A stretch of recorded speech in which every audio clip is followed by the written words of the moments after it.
Assalamualaikum warahmatullahi wabarakatuh. Selamat pagi semuanya. Salam sehat, salam bahagia, salam sejahtera. Kita kembali berjumpa untuk sekedar memberikan stimulus instruksional berkaitan dengan apa itu implementasi kurikulum. Baik, setidaknya ini nanti yang akan dibahas ya, ada pengertian, karakteristik, strategi, penguatan, dan faktor itu sendiri. Nah, sekedar untuk pengantar kami sampaikan bahwa kalau kemarin kita sudah berbicara tentang desain kurikulum, berarti menyiapkan dokumen kurikulum ya. Berarti konteks waktu itu berarti kurikulum sebagai konsepnya ya, berarti kurikulum sebagai dokumen. Nah, kalau kurikulum sebagai dokumen ini berarti kurikulum yang siap untuk diimplementasikan. Tetapi mohon maaf bahwa di dalam setiap melakukan implementasi kurikulum itu ternyata menghajatkan sekian banyak perangkat yang harus disiapkan, sehingga biasanya implementasi kurikulum yang sesungguhnya menjadi bagian dari fungsi manajemen kurikulum ternyata juga butuh dikelola secara khusus ya, seperti itu. Nah, sekedar mengingatkan ini sebenarnya apa itu implementasi kurikulum. Implementasi kurikulum adalah operasionalisasi dari konsep kurikulum dalam bentuk pembelajaran.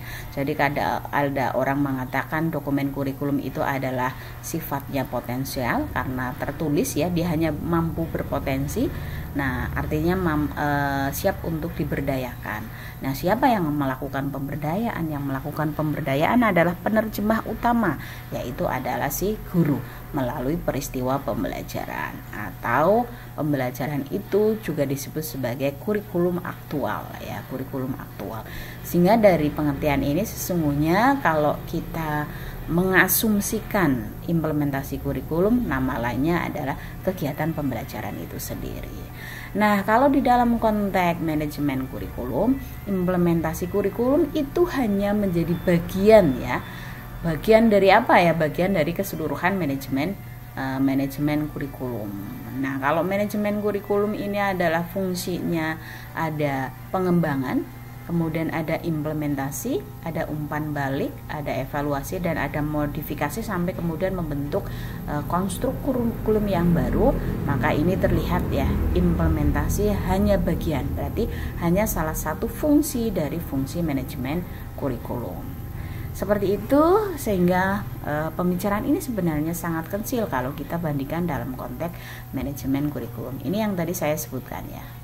Yang saya sebutkan berarti ini posisinya ada di dalam implementasi. Tapi implementasi ini skalanya sangat besar ya, walaupun hanya bagian kecil, tetapi ini yang paling banyak membutuhkan waktu ya. Yang paling banyak membutuhkan waktu sekaligus mengambil peran yang sangat strategis, karena dari informasi implementasi ini nanti akan berguna untuk bisa melakukan modifikasi atau pengembangan kurikulum yang baru atau tidak, seperti itu. Nah, karakteristik implementasi kurikulum yang baik ini harus jelas berkaitan dengan ini. Berkaitan dengan siapa yang akan mengimplementasikan, berkaitan dengan kira-kira apa yang dibutuhkan dari pembagian tugas tersebut, dan siapa yang akan bertanggung jawab, serta siapa pula yang nanti akan diawasi di dalam proses implementasi tersebut, dan kira-kira apa saja sumber-sumber ya yang berkaitan dengan sarana prasarana, biaya dan lain sebagainya yang dibutuhkan untuk bisa mensukseskan kegiatan implementasi kurikulum, seperti itu. Jadi kalau semuanya itu sudah jelas dalam ketentuan-ketentuan yang sudah ditentukan, itu nanti baru disebut sebagai implementasi yang bagus. Nah, kalau ngomong implementasi kan tidak mudah, maka biasanya membutuhkan strategi-strategi khusus ya. Kayak misalnya di sini setidaknya ada 4. Yang pertama ya harus direncanakan dulu ya. Harus direncanakan dulu, berarti ada strategi merencanakan implementasi kurikulum. Nah, produk dari perencanaan implementasi kurikulum ini bisa dilihat ya, ada dokumen kurikulum yang memang sudah tersedia, kemudian ada perencanaan berkaitan dengan timeline dan lain sebagainya yang harus diikuti oleh orang-orang yang terlibat di dalam proses implementasi tersebut, termasuk di dalamnya berarti ada kapan harus dilakukan sosialisasi terhadap kurikulum yang baru, kemudian kira-kira sistem pendukungnya yang mensupport implementasi kurikulum itu yang harus disediakan seperti apa, begitu. Kemudian tahapan waktu pelaksanaannya juga harus diatur sedemikian rupa sampai kira-kira siapa saja stakeholder yang harus terlibat, baik terlibat secara penuh dalam artian besar maupun tingkat keterlibatannya adalah kecil, seperti itu. Ini juga harus sedemikian rupa direncanakan oleh orang yang bertanggung jawab di dalam implementasi kurikulum. Yang kedua, walaupun sudah ada perencanaan yang bagus ya, tadi juga sudah ngomong tentang sistem pendukung ya, kalau di dalamnya SDM-nya ya, SDM-nya tidak bagus ya, karena SDM dimanapun mengambil peran yang sangat strategis, maka yang pertama harus disiapkan. Berarti ada penguatan ya, penguatan SDM, dan termasuk di dalamnya ada penguatan bahan ajar yang nanti akan digunakan di dalam proses implementasi tersebut, dan ada juga penguatan di pendukung, berarti sarana pembelajaran. Lain lagi kalau ini belum secara operasional ya, jadi ini ibaratnya adalah raw input yang akan digunakan di dalam proses implementasi, maka strategi yang ketiga berarti membidik tentang proses pembelajarannya. Jadi bagaimana sekolah itu melakukan penguatan pembelajaran, melakukan jaminan pembelajaran, berarti melaksanakan proses penjaminan mutu di aspek pembelajaran, seperti itu. Mulai dari ketika standarisasi RPP dan lain sebagainya sampai kepada evaluasi itu harus dikuatkan.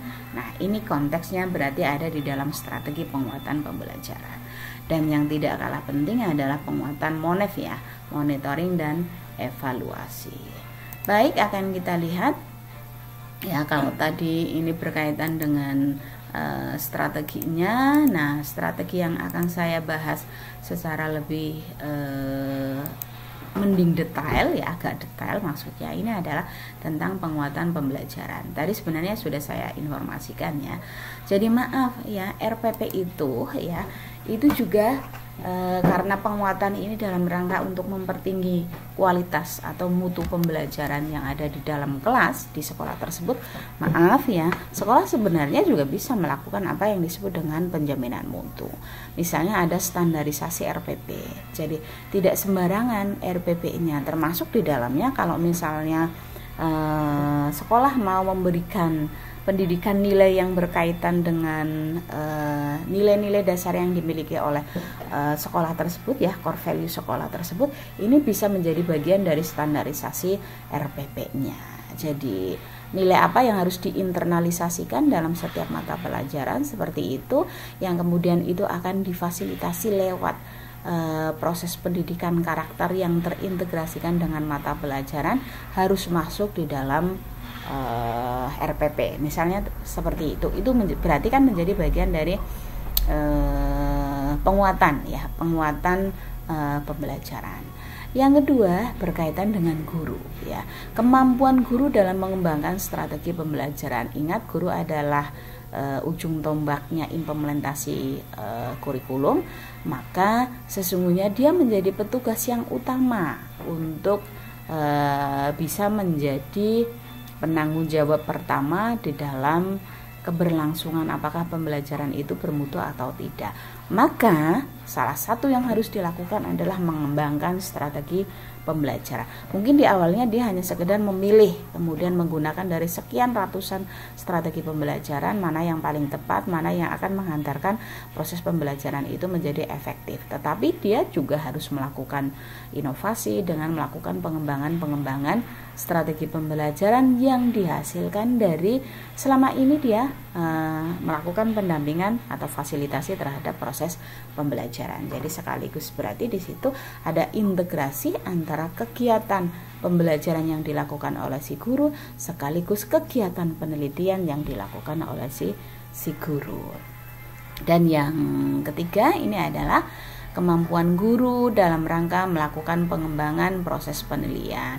Konteksnya sama, hanya objeknya ini berkaitan dengan evaluasi ya, mengembangkan mungkin jenis evaluasi atau bentuk evaluasi, atau mungkin hanya sekedar instrumen evaluasi yang paling tepat untuk mensukseskan kurikulum yang baru ini adalah apa.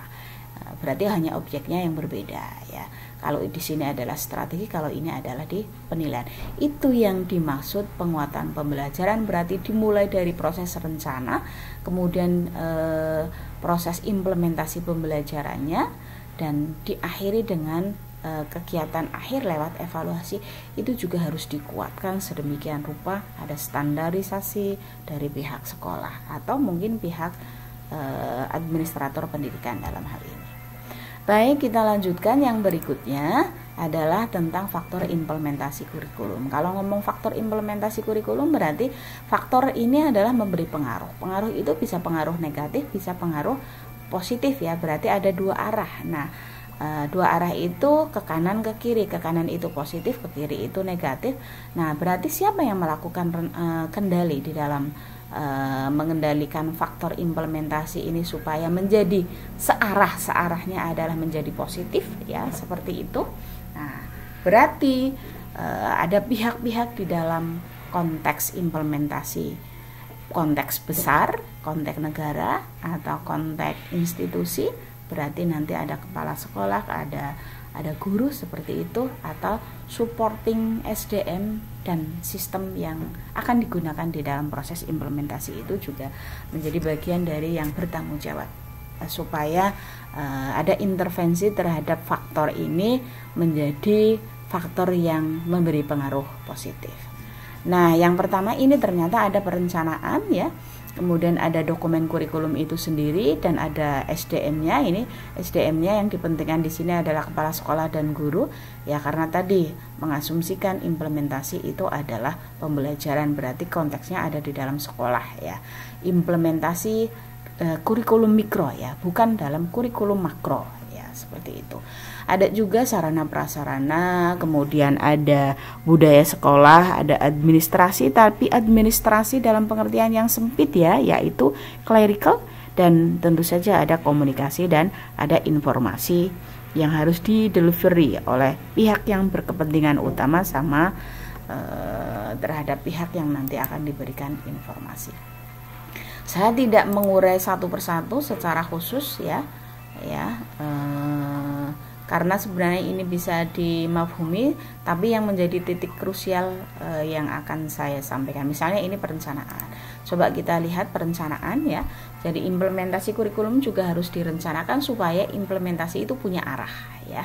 Nah, di dalam melakukan perencanaan ini sebenarnya ya berkaitan dengan kira-kira bagaimana organisasi dan mekanisme implementasinya.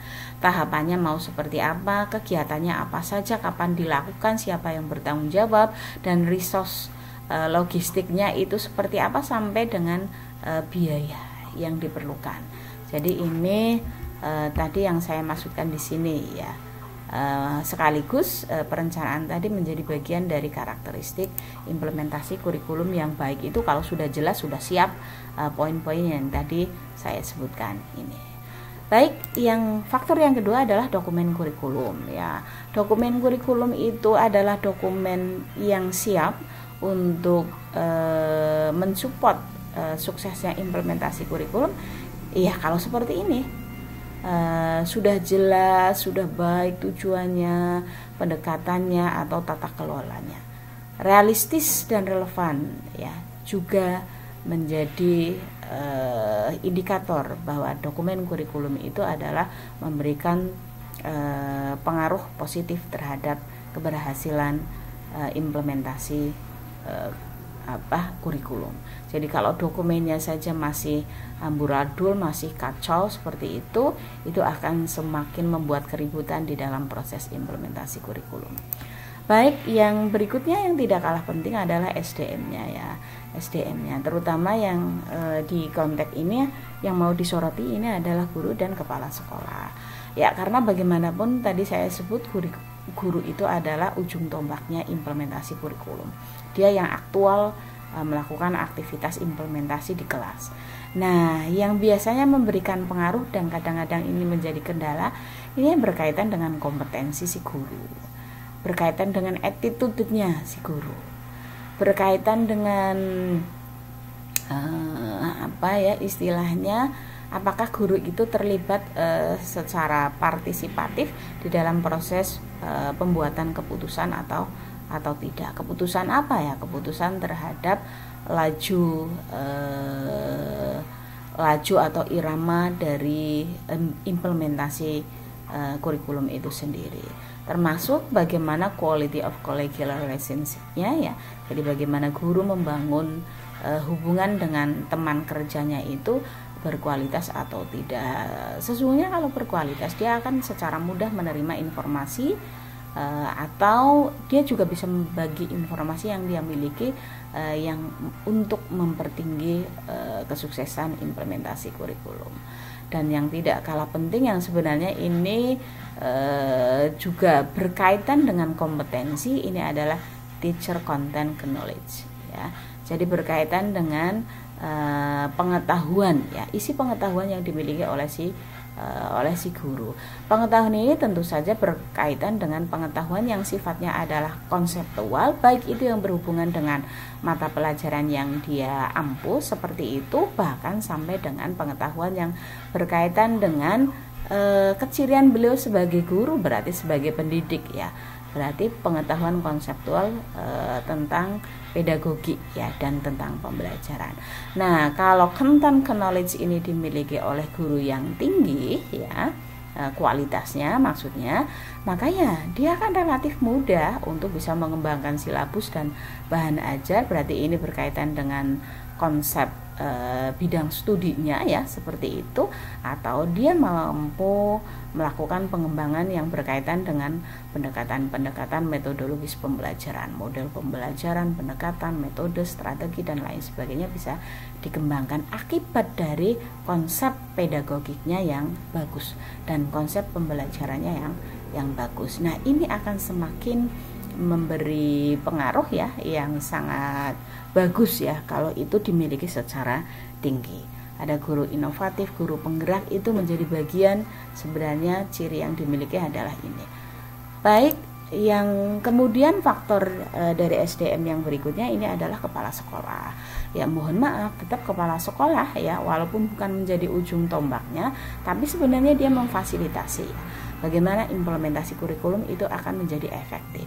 Maka peran yang harus dilakukan oleh kepala sekolah ya, ini ya dia mengorganisir kegiatan pengembangan. Jadi dia memfasilitasi bagaimana guru-gurunya itu bisa menerima program in-service training, mengikuti workshop atau sekedar rapat-rapat pengembangan stafnya, sampai kemudian inviting expert. Jadi mendatangkan ahli yang itu akan semakin mencerahkan gurunya sebagai implementator utama di dalam proses implementasi kurikulum di sekolahnya. Peran yang berikutnya yang bisa dilakukan oleh si kepala sekolah adalah mengembangkan strategi implementasi yang beragam untuk membimbing guru. Tadi misalnya strateginya ya, merencanakan dengan bagus, memberikan penguatan pembelajaran dan lain sebagainya, itu berarti dia melakukan pengembangan strategi implementasi. Tidak lupa pula dia juga harus melakukan kolaborasi terutama dengan pengguna. Kenapa seperti itu? Ini juga dalam rangka untuk melihat kira-kira nanti kurikulum yang akan diimplementasikan apakah masih sama dengan apa yang dimau oleh pengguna atau tidak. Termasuk di dalamnya adalah melibatkan stakeholder ya. Pengguna hanya menjadi salah satu ya, bagian dari stakeholder.